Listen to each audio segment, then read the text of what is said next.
Mis hermanos y mis amigos, nos volvemos a encontrar para seguir estudiando la epístola que el apóstol Pablo escribió a los hermanos de Éfeso mientras se encontraba prisionero en Roma, alrededor del año 62 de nuestra era.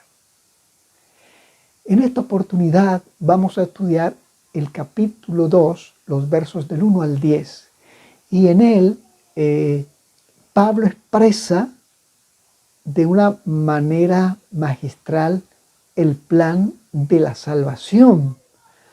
Y los expertos en las epístolas de Pablo dicen que este capítulo 2 de los Efesios y el capítulo 3 de la carta a los Romanos es donde el apóstol Pablo explica de manera diáfana el plan de la salvación. Por eso necesitamos leerlo con mucho detenimiento en nuestros hogares. Yo le voy a invitar a que con mucha calma usted lea el capítulo 2 de la carta a los Efesios, del verso 1 al verso 10. En ella encontramos cómo Dios salva a los seres humanos, cómo se ha propuesto librarlos de las garras del pecado, del mal, y cómo darles la salvación. En conclusión, este es un tema que nos compete a todos los seres humanos porque todos los seres humanos estamos perdidos. Pablo allí, en ese capítulo, el verso 1, dice algo interesante. Dice, Él os dio vida a vosotros cuando estabais muertos en vuestros delitos y pecados. En este capítulo, Pablo habla de la condición del ser humano.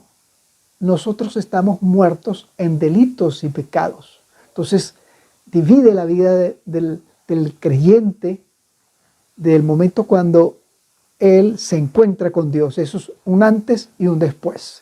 Debemos entender que antes de encontrar a Cristo, nosotros estábamos muertos en delitos y pecados. Y en el verso 4 comienza la solución a este problema. Dice así, ¿pero de qué? Pero de que como estabas muertos en delitos y pecados, Dios, que es rico en misericordia, por su gran amor con que nos amó, verso 5 dice, aun estando nosotros muertos en pecados, nos dio vida. He aquí la clave.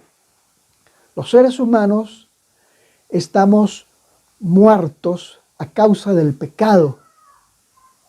Cuando leemos los versos siguientes, implica, estamos muertos en delitos y pecados porque el pecado nos hace amar el pecado. El pecado coloca en nosotros la tendencia a pecar, porque así nacimos y nos vivimos en el mundo de la carne. O sea que tenemos un problema interiormente, pero también hay un problema exterior, que Pablo lo explica, es porque el mundo en que vivimos está hecho para pecar y porque este mundo ha sido usurpado y destruido por el enemigo y ha destruido a los seres humanos, ha desfigurado la imagen de Dios en nosotros. Entonces, como esto ha sido así, o sea, dentro de nosotros existe la tendencia pecaminosa y el enemigo nos incita igualmente al pecado, pero somos pecadores por naturaleza. Y entonces así es como Pablo explica que estamos muertos en nuestros delitos y pecados. Y por más que nos esforcemos, no podremos cambiar esa condición. La educación, la cultura, el trabajo tesonero puede transformar nuestras vidas exteriormente, pero no puede transformar el corazón. Eso solo ocurre cuando Dios interviene y yo se lo permito. ¿Captas esto tan importante? Es allí. Bueno, pero ¿cómo ocurre eso? Pues, bueno, leamos de nuevo el verso 4, porque dice, pero Dios, que es rico en misericordia, por su gran amor con que nos amó, aun estando nosotros muertos en pecado, nos dio vida juntamente con Cristo. Por gracia sois salvos.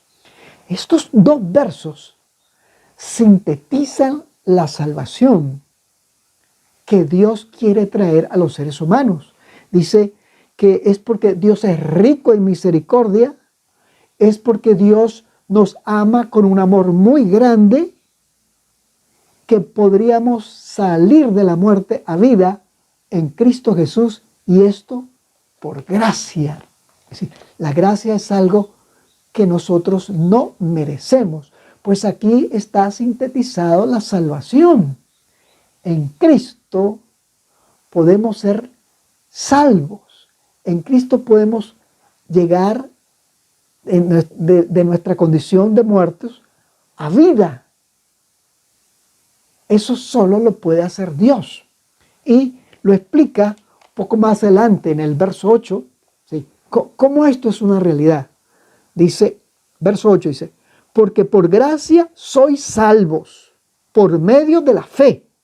Y esto no de vosotros, pues es don de Dios. La gracia y la fe son regalos de Dios. Pero Dios no puede obligar a salvarme. Dios no me predestina para salvarme y llevarme a la patria celestial. Porque si así fuera, si me llevara a contra de mi voluntad, yo no sería feliz frente a la presencia de Dios. No sería feliz frente a la santidad de la atmósfera del cielo. El resplandor de Dios, la gloria de Dios me consumiría. El cielo sería para mí una tortura. Y la única forma de que esto pueda ocurrir es por la gracia que Dios nos ha dado a través de Jesucristo. Es así como funciona el plan de la salvación. Y esta es la diferencia entre la salvación verdadera y la falsificación de la salvación. Cuando yo vivo mi experiencia cristiana en mis obras, en mis acciones, cuando quiero congraciarme con Dios, estoy haciendo al revés el proceso de la salvación. No, nunca podré ser salvo por mis obras. Y aquí lo explica muy bien el apóstol. Dice, por gracia sois salvos. Y esto no de vosotros, sino don de Dios. Entonces, la gracia de Dios, el amor de Dios, el poder de Dios para traerme de la muerte a la vida, solo puede ser a través de Jesucristo. Y esa será una realidad en mi vida cuando yo lo acepte por fe.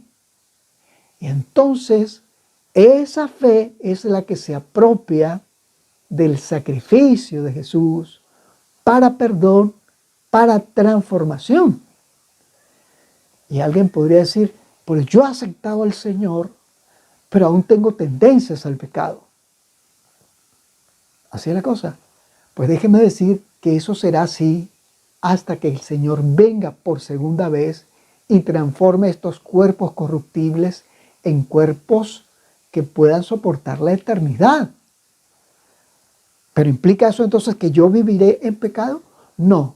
Lo que implica aquí es que como las tendencias siempre van a estar luchando contra mí, yo necesito cada día, cada momento, pedir la gracia de Dios, pedir la fe para aferrarme de los méritos del Señor Jesús, para poder tener las tendencias a raya, al límite.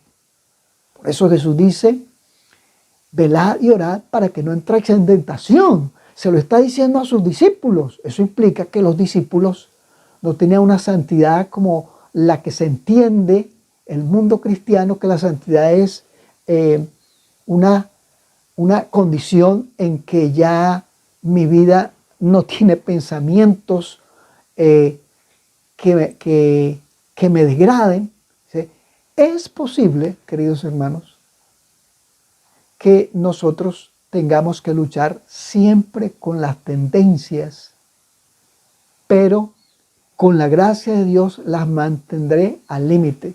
Una persona que es adicta a las drogas se encuentra con el Señor, le acepta por fe, recibe la gracia del Señor, aún así él seguirá sintiendo la tendencia a las drogas, pero por la gracia del Señor se mantiene ahí para no volver a entrar a ese mundo que lo destruye. Y así con cualquier tendencia, cualquier inclinación que nosotros podamos tener, esa nos va a acompañar hasta el fin de nuestras vidas y hasta la tumba. Pero si Jesús viniera antes, pues nos va a acompañar hasta que Jesús aparezca. Lo que sí es verdad es que por esa gracia del Señor, esas tendencias serán mantenidas al límite, de tal manera que el carácter de Dios que va siendo puesto a través del Espíritu Santo en los cristianos, va transformando estas vidas y va debilitando poco a poco esa tendencia, pero estará allí. Sin embargo, es posible que algunos venzan totalmente las tendencias, pero si ese no fuera su caso, pues confía en el Señor, que si dependemos de Él constantemente, mantendremos nuestras tendencias en la raya. Velad y orad para que no entréis en tentación, pues significa que constantemente debemos depender del Señor. Bien, ahora hay algo interesante. Dice, bueno, está bien, soy salvo por gracia, por el amor de Dios que nos ha mostrado en Jesucristo, y yo lo he aceptado por fe. Entonces ahora no necesito yo actuar nada ni obrar nada para mi salvación. Miren lo que dice el verso 9 y el 10. Dice, no por obras para que nadie se gloríe, pues somos hechura suya. Entonces aquí uno decía, ¿ves? ¿Das cuenta? No necesito actuar, no necesito obrar. Pero mira lo que sigue diciendo el verso. Pues somos hechura suya, creados en Cristo Jesús para buenas obras, las cuales Dios preparó de antemano para que anduviésemos en ellas. Pues si la gracia del Señor yo la he aceptado por fe, si ese amor misericordioso de Dios a través de Jesucristo se manifiesta en mi vida mediante el Espíritu Santo, lo automático va a ser una obediencia de fe. Entonces ya esas obras no es para alcanzar la salvación, sino que son el fruto de la obra salvadora de Dios. Así, de esta forma, Dios transforma nuestras vidas por la gracia, por su amor que nos ha manifestado en Cristo. Y entonces se cumplen otras cosas que dicen estos versículos. En Jesús he sido resucitado, en Jesús he sido exaltado y colocado en los lugares celestiales, que es lo que dice estos versos aquí. ¿Cómo ocurre eso? Ocurre solo por gracia. Y cuando Pablo dice esto, de que hemos sido resucitados en Cristo, transformados en Cristo, exaltados en Cristo, es porque Jesús ya logró eso. Y desde el santuario celestial, Él nos regala esas bendiciones. No son hoy una realidad física, pero sí es tangible en nuestras vidas, porque un día el Señor nos colocará en lugares celestiales.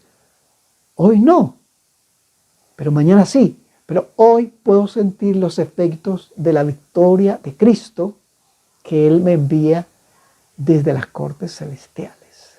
Queridos hermanos, yo le quisiera invitar a usted que con mucha oración lea este capítulo 2 de los versos 1 al 10 y agradezca al Señor por cómo Él nos ha salvado a través de Jesucristo, por su gracia y por su amor, y cómo ha preparado las obras que son el fruto de mi aceptación del Señor. Y esas obras es lo que me va guiando a una vida transformada, una vida alejado de la mundanalidad, una vida que va siendo santificada. Y dice, ajá, pero ¿cómo es esa guía? ¿Cuáles son esas obras? Pues ahí están reflejadas en los 10 mandamientos. Esa es la guía de la conducta cristiana. Y la gracia del Señor me ayudará a cumplir su ley. Porque dice, muchas bendiciones tienen los que guardan tu ley. Mucha paz. Pues esa es la paz que el Señor nos quiere dar en medio de un mundo convulsionado. Queridos hermanos, les invito a que oremos. Padre eterno que estás en el trono del universo, gracias por salvarnos con tu grande amor, con tu gran misericordia y mostrándonos esto a través del sacrificio del Señor Jesús, que en Él somos resucitados, transformados y exaltados para la gloria de tu nombre.